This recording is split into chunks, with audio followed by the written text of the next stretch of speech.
Taiwan is bursting with heaps of fun places to explore. Join me, Amber Hatfield, as I hit up travel hotspots, soak up some culture, and hunt down hidden gems. Let's go! Hi, and welcome back to Let's Go. Today I'm joined by my wonderful colleague, Michelle Chiang. Hi, guys. I'm back. Now, this is first time. First time I've been on Let's Go. First time. Oh, I'm excited. For today's episode and the next couple episodes, we're going to talk about places you can travel to from Taiwan. Taiwan is often referred to as the heart of Asia. Oh, I love it. It's so easy to get to so many surrounding places and cheap places in Asia for holidays. Mm-hmm. So Michelle is going to tell a little bit today about her trips to Thailand. Oh, yes. Yay, That's right. I love Thailand. I love Thailand. I've been 3 times within the past few years. So, partly because airfare from Taiwan is quite cheap. If you're looking to maybe take like a red-eye flight or something, then it's like as low as like 4,000 NT. It's so good. Right? And that's how much US is 120, 130 US dollars. And round trip. It's an economy airline, but, who really cares about the airline if it's only for, a few hours? Yeah, I mean, if you're comparing it to, like, traveling within Taiwan, for example, getting the HSR, like, down to Kaohsiung and then back for a return ticket is going to be, like, 3,000 or more dollars. Exactly. That's how I feel about it. Yeah. So, and especially if you're just going down to Kaohsiung and then you have to get, like, a bus or something to another location, then it's actually about the same price. So you may as well go abroad. Yay! So you say you've been to Thailand a few times. Yes. So what places, like what regions in Thailand, what areas have you been to? Let's do it chronologically. Okay, so the first trip that I popped down, to be fair, I've been there 4 times. Once in my high school years, so that was quite a while ago. And that was a family trip to Phuket that my dad had arranged. It was really fun. At the time, Phuket had not really developed yet. So it wasn't, very touristy. The water was absolutely like gorgeously clean. And it was, he did all the arrangements because I was just a kid, but it was a great time. That was fantastic. And from then on, I'd always wanted to go back, but didn't really get the chance to do that until recently. My husband's friend was getting married, so we got an invitation, and I'm like, yes. Destination wedding? Well, no, they're technically Thai locals. Oh, okay. So no, they're just getting married in their hometown, and they were like, Chuck, bring your wife, come hang out, and that's what we did. Oh, nice. Yeah, it was fun. I'm interested. Are Thai weddings like quite traditional, or are they kind of different from a kind of a Western wedding that I would imagine? I mean, these days, I think couples can pretty much choose what they want to do, right? And that first trip, they were pretty wealthy. Oh, okay. So they actually flew us in. Wow. And their ceremony/reception was at the Mandarin Oriental down there. I have never seen such a beautiful hotel. It's gorgeous, the interior design, and I'm pretty sure like the minute we walked in the door, there were people to help us with stuff, taking our codes. Would you like a drink? It was fantastic. Nice. Talk about an experience. So that was in Bangkok. We basically took about, I think it was 5 days, a couple of days for wedding activities, and the rest of the time we kind of wandered around the area. And that was the first trip. We did, touristy stuff in Bangkok mostly. We went to go see that big Buddha that's lying down. I'm not going to even attempt saying names. I'm so sorry. But my favorite was actually going to JJ Market. It takes an entire day to not even do completely. Oh. Like if you're going to be like looking pretty closely at many of the shops, then it'll take you longer than a day. So is JJ Market like everything, like food, clothes, all that kind of stuff? Yeah, that place is like, I don't know how many city blocks worth, and only actually open on the weekends. Okay. But it's got sections, regions dedicated to just about everything. So there's clothing, there's a book district or book area. Cool. Yep, there's an exotic animals one, which I found really weird and cool. Yeah. There's food everywhere. So yeah, I spent a lot of time in there. I love markets in general. Yeah. Wherever I go, I tend to stay in like Airbnbs and then pop out and see local markets because I feel like they're really representative of the culture and the people that you're visiting. So for sure. Yeah, always big fan of the market. Did you buy anything cool there? Well, Did you bring home any exotic pets, Michelle?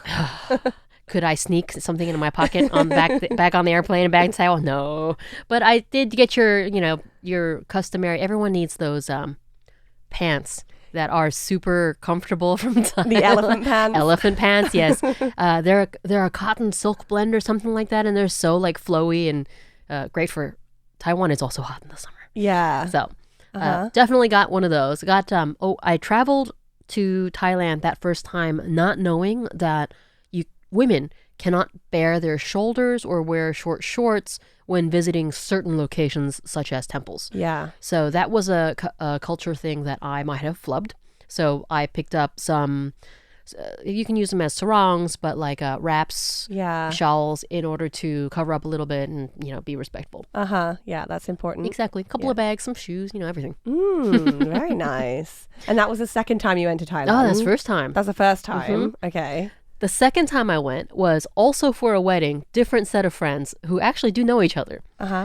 It was just a year later. So we went to, they are, I guess, actually, I should say, to answer your previous question, they, the previous couple, the wealthier couple in the Mandarin Oriental, did a kind of a mashup of Western/Thai traditions. So, for example, the bride and the groom were wearing these flower garlands. I don't remember what kind of flower they are, but they're orange, beautiful, and they definitely look handmade and very nice. But there were traditional foods that were being served, but at the same time, for example, clothing-wise, they were wearing your Western tux and white bridal gown, that kind of thing. My husband was a groomsman. He was in a suit, as you would expect of a Western wedding. Yeah. And the bridesmaids were all wearing, bridesmaids dresses, as we know them. The second trip that I went down for was almost entirely Western. Because the circle of friends that my husband knows down there, they were actually all American-born expats. And he met them in Taiwan, but a lot of them live everywhere now.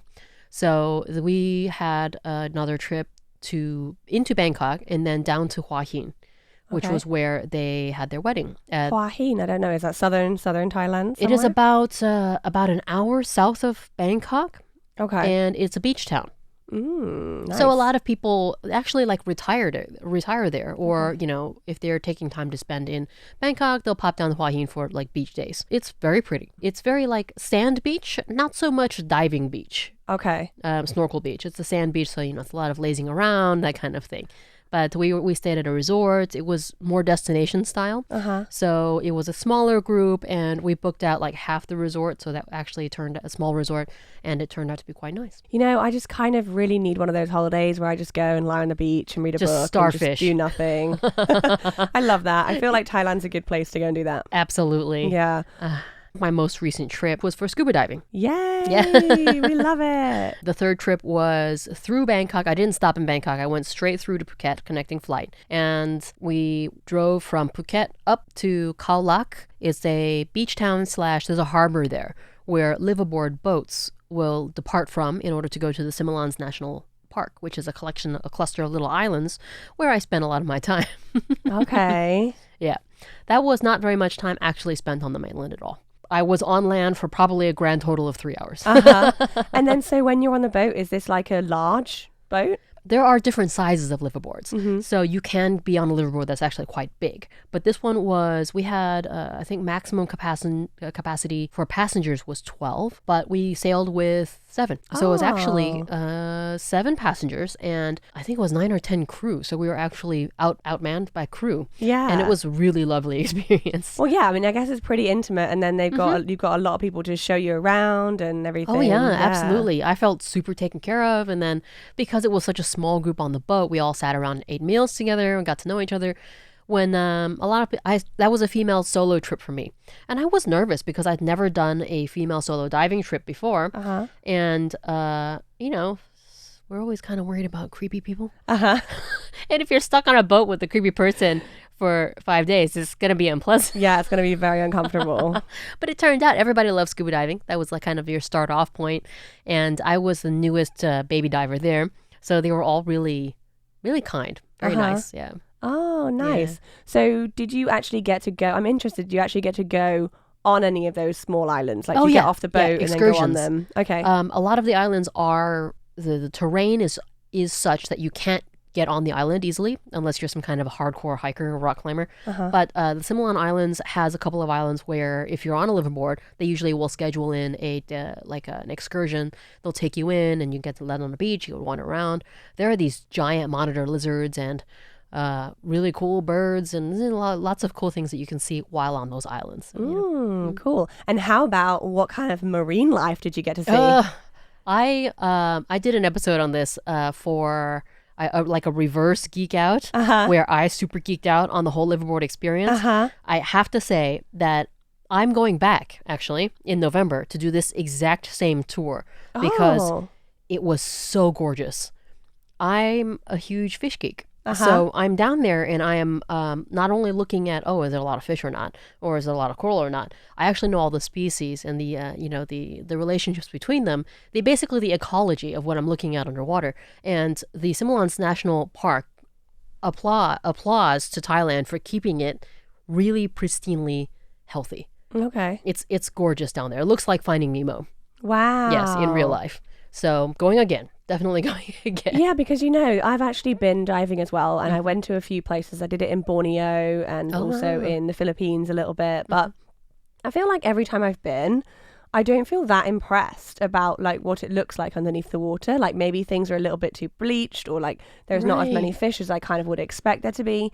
So I wonder if it's just because the places I've gone are places where there are a lot of boats and there are a lot of tourists, and that kind of area's been a little bit destroyed. Right. It's really sad when we think about this because it's there are many places that are more quote unquote easily accessible from shore, and that means that there's going to be more people there.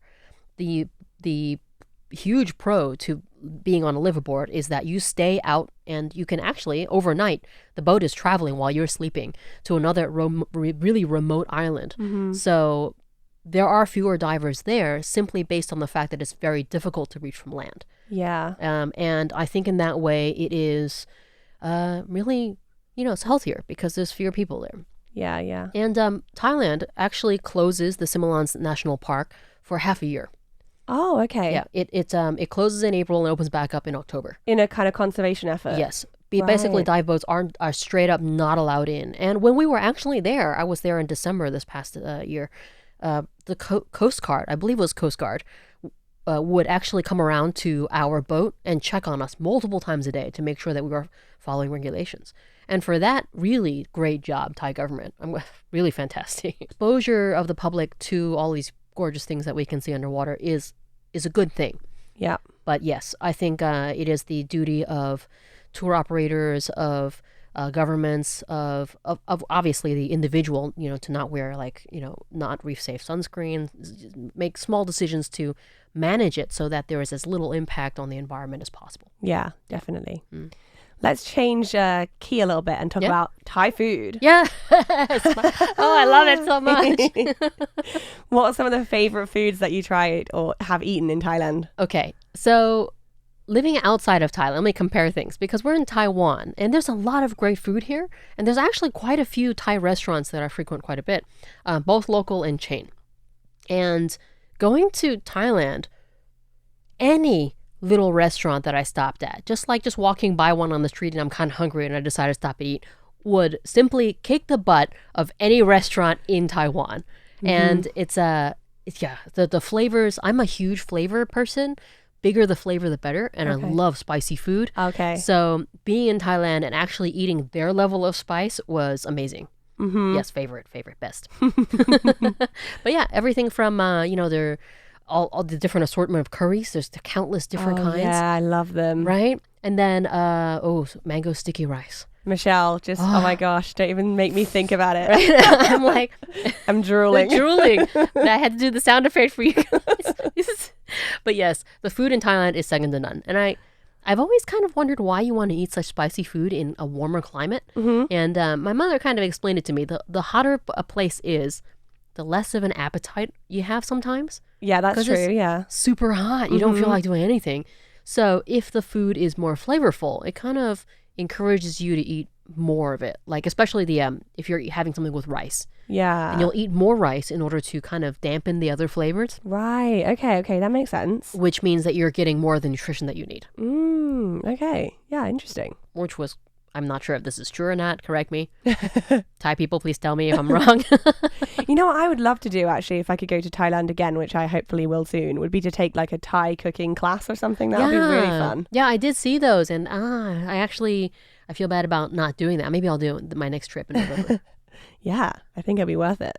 So how about, do you have any maybe like advice for anyone that was wanting to travel to Thailand from Taiwan? Okay. So from Taiwan, northern Taiwan, we fly through Taoyuan Airport for the most part, and it is a direct flight into Bangkok. Bangkok has two airports. There's the BKK airport, and the name of the airport starts with an S. I'm not going to even attempt that. I'm sorry. And the other one's DMK. There is a difference between the two airports. BKK is much newer. It's their newer, fancier airport that takes in a lot more international planes. DMK is their, I guess there's more domestics that fly out of that. And it's a bit on the older side. But I don't mind either. You'll find if you are the type of person who cares about, I guess, speed, then I'm going to say BKK is a little bit more efficient. Okay. But yes, there are connecting flights if you are going anywhere else in Thailand from both of those airports. Although I'm going to say there's more of them coming out of DMK. Okay. Yeah.